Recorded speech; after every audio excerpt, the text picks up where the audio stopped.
இன்றைக்கு வேஷ்டியை கட்டிக்கொண்டு தமிழகத்திற்கு வந்து எவ்வளவோ சல்ஜாப்புகளை செய்தார். ஆனால் எனக்கு தெரியும் இந்த மனிதர் தமிழர்களுக்கு துரோகம் செய்கின்றவர் என்று.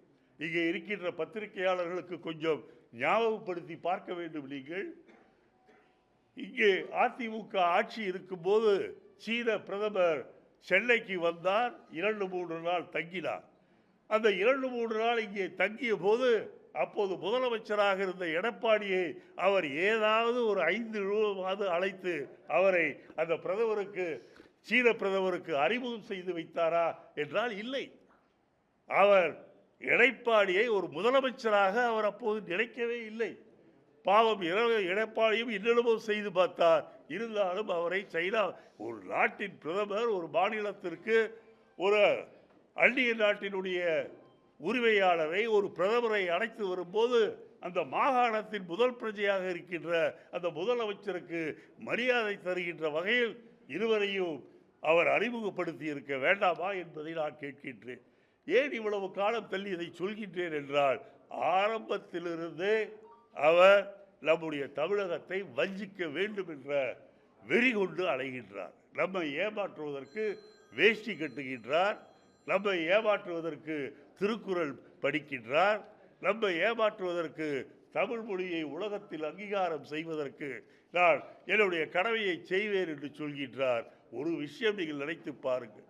செம்மொழி என்று சொல்லப்பட்ட தமிழ் மொழி வளர்ச்சிக்கு எத்தனை கோடி இறந்து போல, சவப்பெட்டிக்குள் போல அந்த சமஸ்கிருத மொழிக்கு எவ்வளவு ரூபாய் தந்திருக்கின்றார்கள் என்பதை நீங்கள் பார்த்தால் அதிலேயே தெரியும் உங்களுக்கு தமிழ் மீது, தமிழக மக்கள் மீது எவ்வளவு வாஞ்சையோடு மட்டுமல்ல, எவ்வளவு ஒழிக்க வேண்டும் என்ற நிலையிலே இருக்கின்றார்.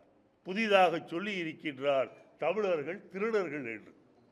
தமிழர்கள் திருடர்கள் என்று சொன்னால் குஜராத்திகளை என்ன சொல்வது?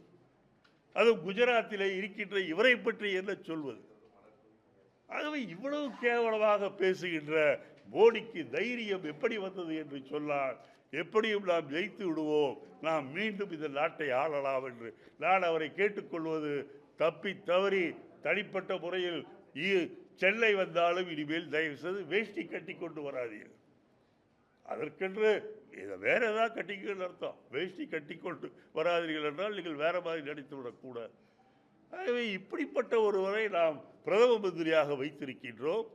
உலக நாடுகள் போற்றுகின்றது என்று சொல்கின்றார்கள். இன்றைக்கு ஐநாவில இருந்து, கனடாவில இருந்து, ஆஸ்திரேலியாவில இருந்து இன்றைக்கு அத்தனை பேரும் இந்தியாவிலே ஜனநாயகம் கொல்லப்படுகின்றது, அங்கே சர்வதிகார ஆட்சி என்பது மெல்ல மெல்ல வந்து கொண்டிருக்கின்றது என்று சொல்லும் போதே நமக்கு எவ்வளவு பெரிய மோசமான எதிர்காலம் இந்த மோடி வந்தால் இருக்கின்றது என்பதை நாம் சிந்தித்து பார்க்க வேண்டும்.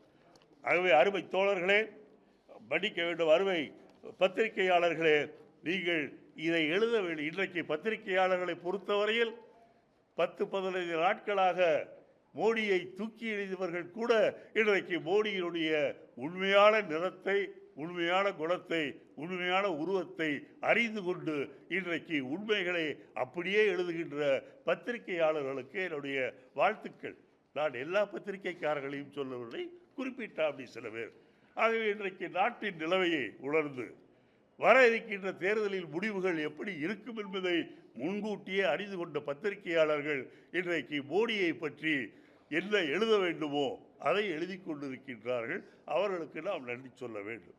அது மட்டுமல்ல, தமிழர்களை திருடர்கள் என்று சொன்னபோது தமிழகத்திலே இருந்து அதை எதிர்த்து முதல் குரல் கொடுத்த ஆண்மகன் யார் என்று சொன்னால் நம்முடைய மரியாதைக்குரிய முதலமைச்சர் ஸ்டாலின் அவர்கள். எதற்கு இதை சொல்கின்றேன் என்றால், தமிழகத்தை பொறுத்தவரையில், தமிழகத்தை ஆளுகின்றவர்களை பொறுத்தவரையிலும் நாங்கள் இந்த தமிழ் மக்கள் விவேகம் உள்ளவர்கள் என்பதோடு மட்டுமல்ல, நன்றி மறக்காதவர்கள். ஆனால் இழிவுபடுத்தினால் எவ்வளவு பெரிய ஆளாக இருந்தாலும் திருப்பி தருவோம் என்ற துணியில்தான் நேற்றைக்கு ஸ்டாலின் அவர்கள் இவருடைய அறிக்கை வந்த 2 மணி நேரத்தில் அவர் அதை சொல்லி இருக்கின்றார்கள். ஆகவே இன்னொன்றும் சொல்கின்றார்கள், நான் பாண்டியனைத்தான் சொன்னேன் என்று. பாண்டியனைத்தான் சொன்னேன் என்று சொன்னால் ஏன் பாண்டியன் பெயரை சொல்லி இருக்க வேண்டியதுதானே? எதற்கு ஒட்டுமொத்தமாக தமிழகத்தில் இருக்கின்றது சாவி, தமிழகத்தை எடுத்துக்கொண்டு போய்விட்டார்கள்? திருடி கொண்டு போய்விட்டார்கள் என்று சொல்வதை எப்படி நாம் ஏற்றுக்கொள்ள முடியும் என்பதை நாம் அவர்களுக்கு சொல்லியாக வேண்டும். கண்டிப்பாக தமிழகத்திலே பிறந்த பாண்டியன் ஒரிசாவிலே அரசியல் செய்யக்கூடாது, அங்கே ஒரு பதவிக்கு வரக்கூடாது என்று சொல்வாரானால் எப்படி பாகிஸ்தானிலே பிறந்த அத்வானியை உள்துறை அமைச்சராக ஆக்கினார்கள்? எப்படி குஜராலை பாகிஸ்தானில் பிறந்த குஜராலை எப்படி நாட்டினுடைய பிரதமராக சில நாட்கள் வைத்திருந்தோம்? ஆகவே இதையெல்லாம் நீங்கள் சிந்தித்து பார்க்க வேண்டும். தமிழகத்தை பொறுத்தவரையில் எங்களுக்கு நாட்டின் ஒருமைப்பாட்டில் நம்பிக்கையுள்ளவர்கள் நாங்கள். எங்களை பொறுத்தவரையில் நம்முடைய புரட்சித் தலைவர் எம்ஜிஆர் அவர்கள் சிலோனில் பிறந்தார் என்று சொல்வார்கள், இல்லை என்றால் கேரளாவிலே பிறந்தார் என்று சொல்வார்கள். அதே போல் ஜெயலலிதா கர்நாடகத்திலே பிறந்தவர் என்று சொல்வார்கள். இரண்டு பேரும் இங்கே முதலமைச்சராக இருந்தார்கள் என்பதோடு மட்டுமல்ல, இறந்து இவ்வளவு நாட்கள் வருடங்கள் ஆகியும் இன்றைக்கும் தமிழ் மக்கள் அவர்கள் மீது பாசம் காட்டுகின்றார்கள் என்று சொன்னால் தமிழக மக்கள் எவ்வளவு பெருந்தன்மையானவர்கள் என்பதை நீங்கள் புரிந்து கொள்ள வேண்டும். ஆக இந்த தேசத்தில் உண்மையான தேசபக்தியும் இந்த தேசம் ஒன்றாக இருக்க வேண்டும் என்று நினைப்பதில் தமிழக மக்கள்தான் முதன்மையானவர்கள் என்பதையும் நீங்கள் புரிந்து கொள்ள வேண்டும்.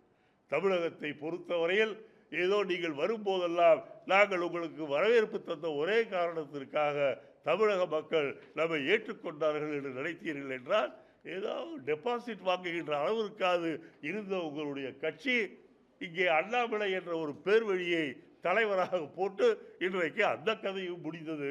நோட்டாக்கு கீழே தான் வாங்குவார்கள் என்று நினைக்கின்றேன். எத்தனை இடங்கள் என்பது சொல்வது போய் எத்தனை இடங்களிலே டெபாசிட் பெறுவோம் என்ற நிலைக்கு அந்த கட்சி வந்திருக்கின்றது. ஆகவே அவர்களை பொறுத்தவரையில் நான் மோடியை கேட்டுக்கொள்கின்றேன், தேர்தல் முடிந்த பிறகு நீங்கள் இந்தியாவில் தான் இருக்க வேண்டும். ஆகவே பேசுவதை நீங்கள் கொஞ்சம் வாய் அடக்கத்தோடு பேச வேண்டும். எப்படி வாய் அடக்கத்தோடு பேச வேண்டும் என்று சொன்னால், நம்முடைய கிண்டியிலே ஒரு பெரிய மனுஷன் இருக்கின்றார், 15-20 நாளாக வாயை மூடிக்கொண்டிருக்கின்றார். அவரிடம் போய் எப்படி வாயை மூடிக்கொள்வது என்று கேட்டு தெரிந்து கொண்டு நீங்கள் வாயை மூடிக்கொண்டிருக்க வேண்டும். தமிழர்களை சீண்டினீர்கள் என்று சொன்னால் அந்த காலத்திலே ஒரு சரித்திரம் உண்டு. இமயமலையிலே இருந்து கல்லை எடுத்து வடநாட்டு ராஜாக்கள் 2 பேர் தலையிலே வைத்து சேரன் கொண்டு வந்தான் என்ற வரலாறு உண்டு. அந்த வரலாறு மீண்டும் குஜராத்தை சார்ந்த 2 பேர் மீது கல் வைத்து கொண்டு வந்தோம் என்று மீண்டும் வரக்கூடாது என்று நான் சொல்லிக்கொள்ள விரும்புகின்றேன். ஏதோ நான் உணர்கின்றேன் என்று நீங்கள் நினைக்க வேண்டாம்.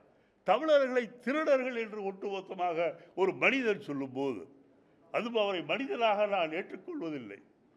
முன்பாவது புருவத்தை எடுத்துக்கொண்டு வருவார், கொஞ்சம் பார்ப்பதற்கு சரியாக இருக்கும். ஆனால் இப்போது புருவம் முழுக்க முழுக்க அது நரைத்து போய் பார்ப்பதற்கு ஏதோ ஒரு கெள்ளு கட்டிய மிருகத்தை போல்தான் அவர் இருக்கின்றார் ஒழிய ஒரு மனிதனாக தெரியவில்லை. ஒவ்வொரு நாளும் அவருடைய முகத்திலே குழப்பமும் அவர் நிம்மதியின்மையும் அவருடைய முகத்திலே தெரிகின்றது. தயவுசெய்து நான் மோடியை கேட்டுக்கொள்வது, இந்த தேர்தலில் நீங்கள் தோல்வியடைய போவீர்கள், அதில் எந்த விதமான சந்தேகமும் கிடையாது. ஆனால் தமிழர்களை தாக்குவதை நீங்கள் விட்டுவிட வேண்டும். தமிழ் மக்கள் பொங்கி எழுந்தால் என்ன நடக்கும் என்பதை எல்லோருக்கும் தெரியும். அதை நீங்களும் புரிந்து கொள்ள வேண்டும் என்று நான் சொல்கின்றேன். அடுத்த